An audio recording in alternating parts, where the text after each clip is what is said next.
요한계시록 3장 14절부터 22절입니다. 라오디게아 교회 사자에게 편지하라. 아멘이시오. 충성되고 참된 증인이시오. 하나님의 창조의 근본이신 이가 이르시되 내가 내 행위를 아노니 내가 차지도 아니하고 뜨겁지도 아니하도다. 내가 차든지 뜨겁든지 하기를 원하노라. 내가 이같이 미지근하여 뜨겁지도 아니하고 차지도 아니하니 내 입에서 너를 토하여 버리리라. 네가 말하기를 나는 부자라 부요하여 부족한 것이 없다 하나 내 곤고한 것과 가련한 것과 가난한 것과 눈먼 것과 벌거벗은 것을 알지 못하는도다. 내가 너를 권하노니 내게서 불로 연단한 금을 사서 부요하게 하고 흰옷을 사서 입어 벌거벗은 수치를 보이지 않게 하고 안약을 사서 눈에 발라 보게 하라. 무릇 내가 사랑하는 자를 책망하여 징계하노니 그러므로 네가 열심을 내라 회개하라. 볼지어다 내가 문 밖에 서서 두드리노니 누구든지 내 음성을 듣고 문을 열면 내가 그에게로 들어가 그와 더불어 먹고 그는 나와 더불어 먹으리라. 이기는 그에게는 내가 내 보좌에 함께 앉게 하여 주기를 내가 이기고 아버지 보좌에 함께 앉은 것과 같이 하리라. 귀 있는 자는 성령이 교회들에게 하시는 말씀을 들을지니어다. 아멘. 마지막 7번째 교회는 라오디게아 교회입니다. 라오디게아라는 도시도 교통의 요지입니다. 대개 바울의 선교팀도 그렇지만 교통의 요지의 큰 도시들을 중심으로 선교를 시작했고 그 교회에서 이제 주변의 작은 시골 마을들로 복음들을 전파합니다. 라오디게아는 골로새 교회 옆에 있습니다. 라오디게아, 골로새, 히에라볼리 이런 교회들이 근처에 인접해 있는 교회들입니다. 골로새 교회가 아마 에바브라라는 사람이 에베소에서 두란노 서원을 세워놓고 말씀 사역을 할 때 바울과 선교팀에게 와서 복음을 접하고 골로새에 가서 교회를 개척하고 세웠던 것처럼 그 옆에 있는 아마 라오디게아나 히에라볼리도 골로새 교회와 같이 그렇게 세워진 교회인 것 같습니다. 히에라볼리나 라오디게아는 이제 교통의 요지라다 보니까 산업이 발전했겠죠. 그리고 이 지역이 두 가지 특징이 있었는데 하나는 이제 은행이나 뭐 그런 교통의 요지니까 금융업도 발전했지만 섬유 산업이 발전한 도시가 라오디게아입니다.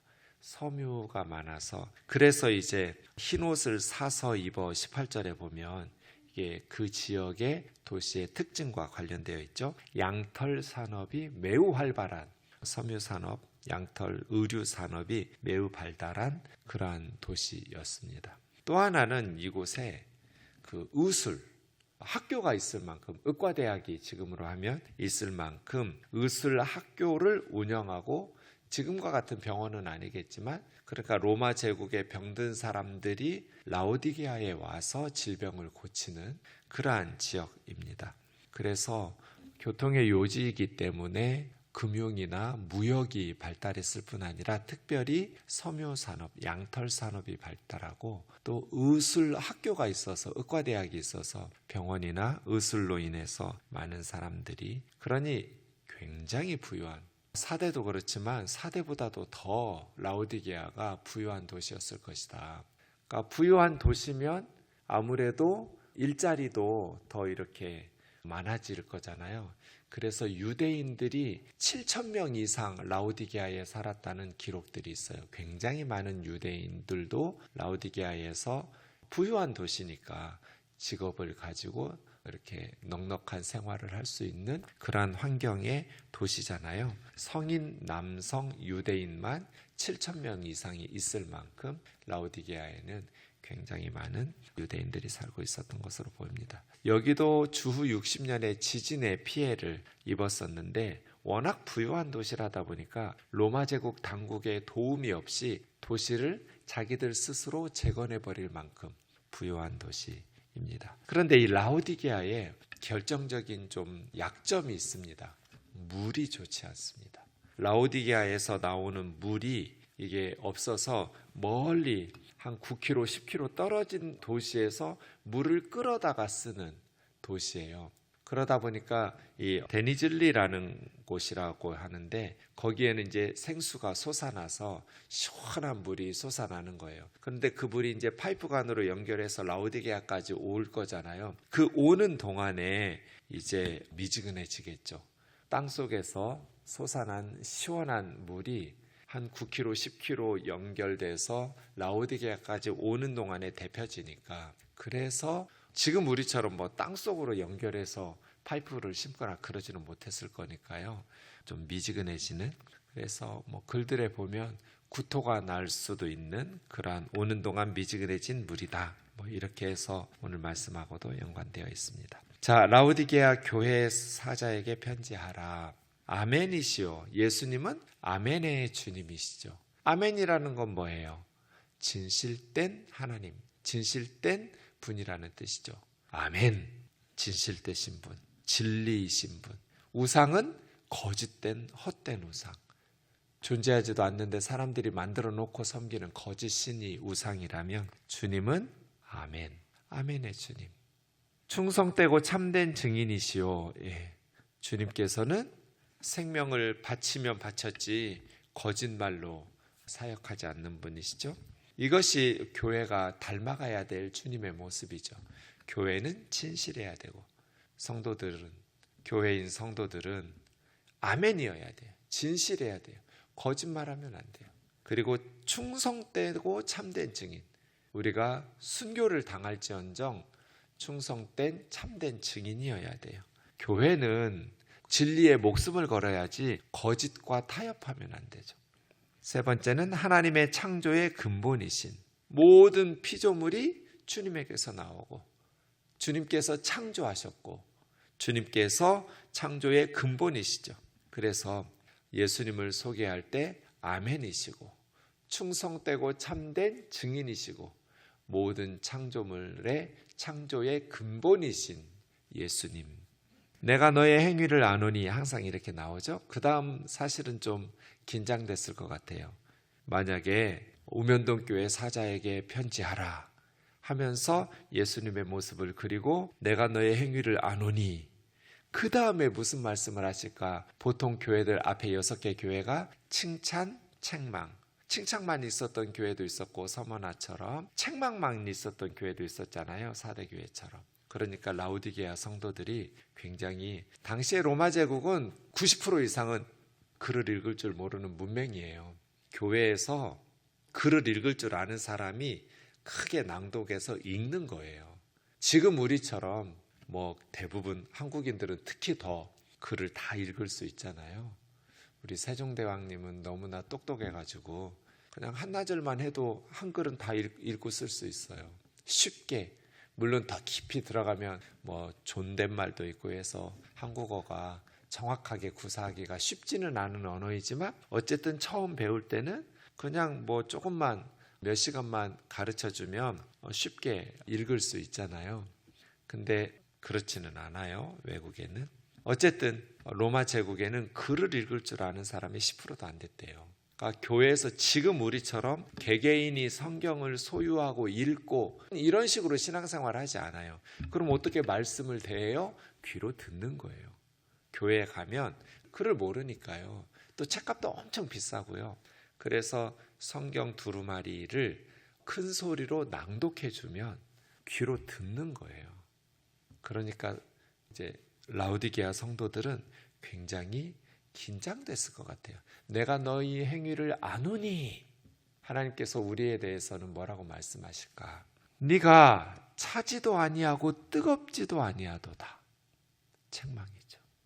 보통 칭찬하고 책망하시는데 칭찬이 없어요. 라오디게아 교회는. 그러니까 마지막 6번째와 7번째 4대와 라오디게아가 책망을 받았어요. 그런데 두 교회의 특징이 뭐예요? 겉으로는 살아있는 것 같았어요. 부자 동네들이니까요.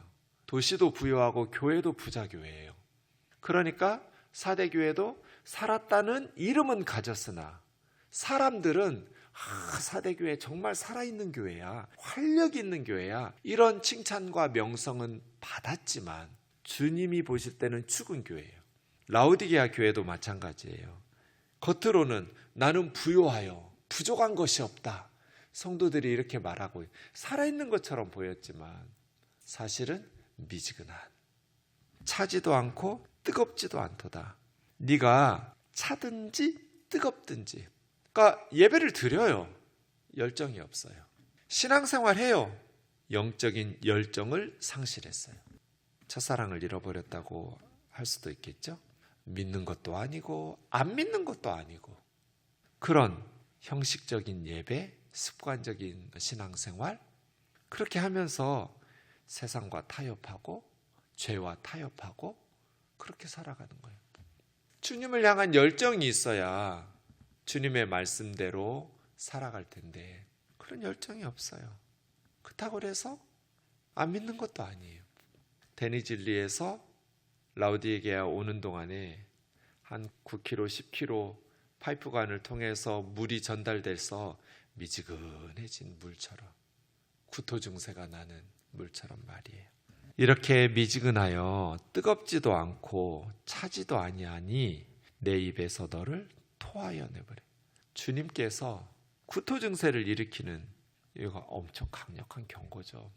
주님은 우리 신앙의 미지근함을 견디기가 힘드신 분이라는 거잖아요. 우리가 미지근하게 신앙생활하면 주님이 견디기가 힘들다는 거예요. 회개해라. 그렇지 않으면 토하여 내치리라. 회개한다라는 건 뭐예요? 차가워지라는 거예요? 뜨거워지라는 거예요? 19절 보세요. 무릇 내가 사랑하는 자를 책망하여 징계하노니 그러므로 네가 열심을 내라. 회개하라. 회개한다라는 것은 열심을 내는 거예요. 이 열심을 내라고 번역한 것이 젤류오예요. 젤류오. 그런데 위에 15절에 뜨겁지도 아니하여 한 것이 제스토스예요. 어근이 같아요. 그러니까 열심을 내라. 뜨겁게 신앙생활 하라는 뜻이에요. 신앙 버려라. 차가워져라. 이게 아니고 열심을 내서 신앙생활해라. 뜨겁게 신앙생활해라. 로마서 12장 11절에 보면 열심을 품고 주를 섬기라 그랬어요. 게으르지 말고 열심을 품고 주님 섬겨라. 그때 열심을 품고라고 한글 성경에서 번역한 것은 푸뉴마티 제온테스란 뜻이에요. 푸뉴마는 영혼이죠. 제온테스는 분사형으로 형용사인데 불붙은 그런 뜻이에요. 불붙은 영혼으로, 이런 뜻이 직역하면 우리 영혼이 불이 붙어 있어야 돼요. 열심을 품고 주님을 섬겨라. 주님을 예배하고 주님을 섬길 때는 우리 영혼이 미지근한 것이 아니라 불이 붙어 있어야 돼요. 주님을 향한 사랑, 주님을 향한 감사, 주님을 향한 소망, 우리의 소망이 불이 붙어 있어야지. 어제도 제가 청년부 회장할 때 교회에서 우리 회개했던 자매님 아버님이 이제 소천하셨어요. 그때 그 자매님은 직장 선배 때문에 교회를 처음 나왔어요. 집에서 처음 예수 믿은 사람이에요. 그러니 집에서 얼마나 반대를 했겠어요. 딸 예수 못 믿게 하려고. 엄청 힘들게 집에서 많이 반대하셨어요.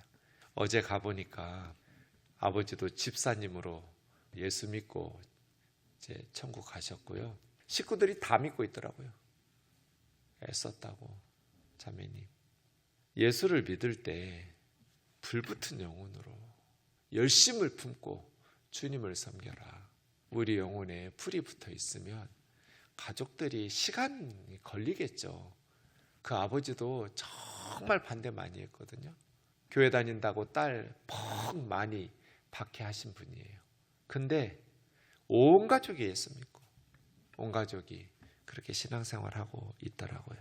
뜨겁게 신앙생활해라. 불붙은 영혼으로 푸뉴마티 제온테스, 불붙은 영혼으로 주님을 섬겨라. 그런데 라오디게아 교회는 그런 신앙인들이 아니었어요. 자, 그러면 17절 앞에 왜냐하면 하고 써주세요. 원문에 있는 말이니까. 왜 이 교회가 미지근해졌냐? 라오디게아 교회가 왜 미지근해졌는지. 왜냐하면 네가 말하기를, 그러니까 뭐예요? 착각이에요. 착각.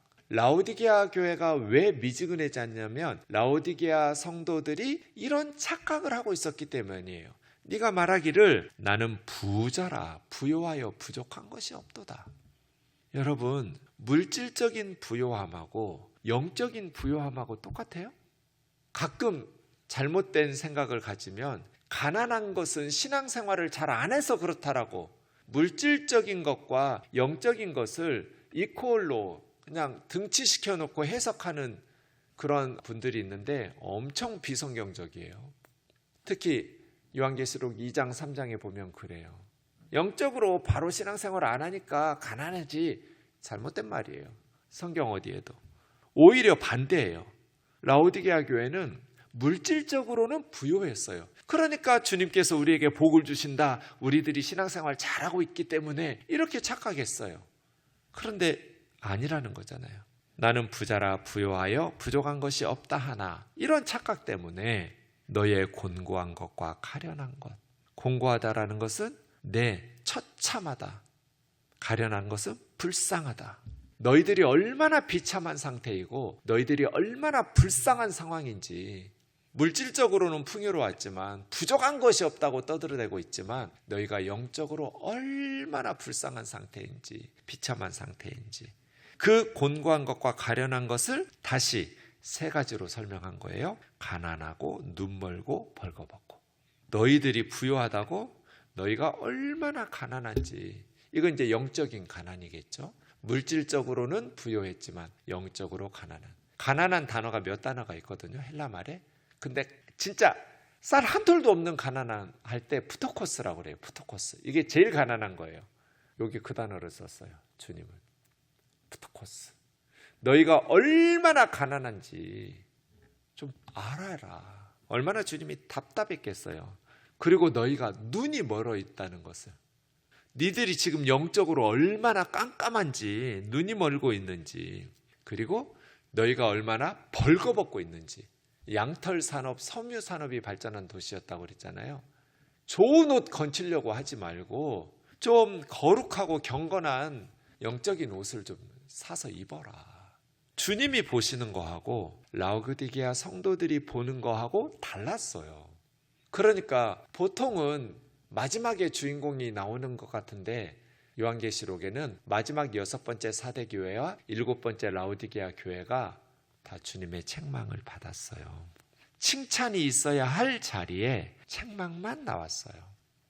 그럼 어떻게 해야 돼요? 18절처럼 해야죠. 불로 연단한 금을 사서, 불로 연단했다라는 것은 불순물을 제거했다는 거죠. 순금, 정말 값진 금. 이건 문자적으로 진짜 금 사서 부유하게 하라는 게 아니죠. 영적인 이야기죠. 죄를 씻어내고 세상과 타협하는 것을 끊어내고 정결한 금 말이에요. 정결한, 거룩함으로, 말씀에 순종함으로, 주님을 뜨겁게 사랑함으로. 이게 진짜 부자지. 참 부자가 되라. 영적인 부자가 되라. 물질적으로는 부유한데 영적으로는 찢어지게 가난한, 비참하고 불쌍한 신앙생활 하지 말고, 그런 인생 살지 말고 정결하게 불순물 제거해서 불로 연단한 금으로, 진짜 참된 신앙으로 참 부자가 되어라. 그 다음, 흰 옷을 사서 입어서 세상과 타협하지 말고 흰 옷을 사서 입어서. 교회가 교회다워야지. 옷은 신분을 나타내요.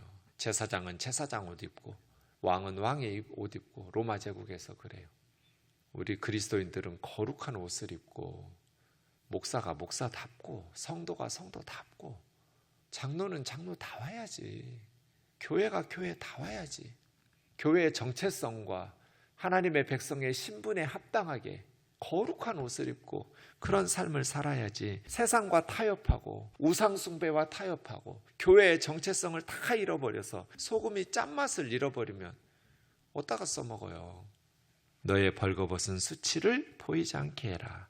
마지막 세 번째, 안약을 사서 눈에 좀 발라라. 착각하지 않도록. 안약을 사서 눈에 발라, 좀 봐라.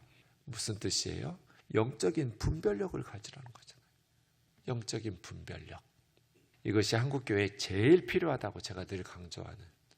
말씀을 제대로 해석할 줄을 몰라요. 성도 한 사람 한 사람이 스스로 말씀을 잘 해석하고 내 삶에 적용하면서 영적인 분별력을 가지고 좀 상황들을 신앙생활하면서 사셔야 되는데, 말씀을 스스로 제대로 해석할 줄을 몰라요. 그러니까 열심은 있는데 분별력이 부족해요. 안약을 사서 눈에 발라서 영적인 분별력을, 어떤 신앙생활이 참된 신앙생활인지, 어떤 성도가 주님이 기뻐하시는 삶을 살아가는 성도인지, 부요하든지 가난하든지 형통하든지 어려운 상황이든지 우리는 어떤 상황에서든지 뜨겁게 주님을 사랑하고 주님을 예배하고 주님의 말씀에 순종하면서 우리의 삶을 드리는 삶을 살아야 되잖아요. 그러면서 주님이 무릇 내가 사랑하는 자에게 책망하여 징계하노니, 사랑하지 않으면 책망도 안 해요. 듣기 싫은 소리를 왜 하겠어요? 사랑하시기 때문에 책망도 하시는 거죠. 주님께서 열심을 내라, 회개해라. 회개한다는 것은 열정을 회복하는 거예요. 열심을 내라. 볼지어다 내가 문 밖에 서서 두드리노니, 이거는 복음 전도할 때가 아니에요. 예수 믿는 라오디게아 성도들에게 문 밖에 서서 두드리노니예요. 물론 우리가 전도할 때도 주님이 문 두드리는 거죠. 전도자를 통해서. 복음 전도할 때도 주님은 그에게 문을 두드리는데, 원래 사용된 내가 문 밖에 서서 두드리노니는 예수 믿는 사람들에게, 미지근한 성도들에게. 그러니까 이 사람들이 왜 미지근하게 신앙생활을 하게 되었어요? 스스로 착각했어요. 예수님은 그 집 안으로 들어갈 수가 없었어요. 주님은 여기까지만. 주님은 계속해서 두드리고 있는데 우리가 문을 열지 않으면 주님이 문 부수고 들어오지는 않아요. 우리가 마음의 문을 열어야 돼요. 주님을 환영하면서 웰컴, 주님 어서 오세요. 내 인생에 현관문에 세워두는 사람이 있고, 거실까지만 모시는 사람이 있고, 안방이든 부엌이든 화장실이든 뭐 돈이든 자녀 교육이든 전 삶의 영역에 다 주님을 환영하면서 주님을 받아들이는 사람들도 있어요. 자녀 교육은 안 돼요. 돈 여기까지는 안 돼요. 여기까지는 안 돼요.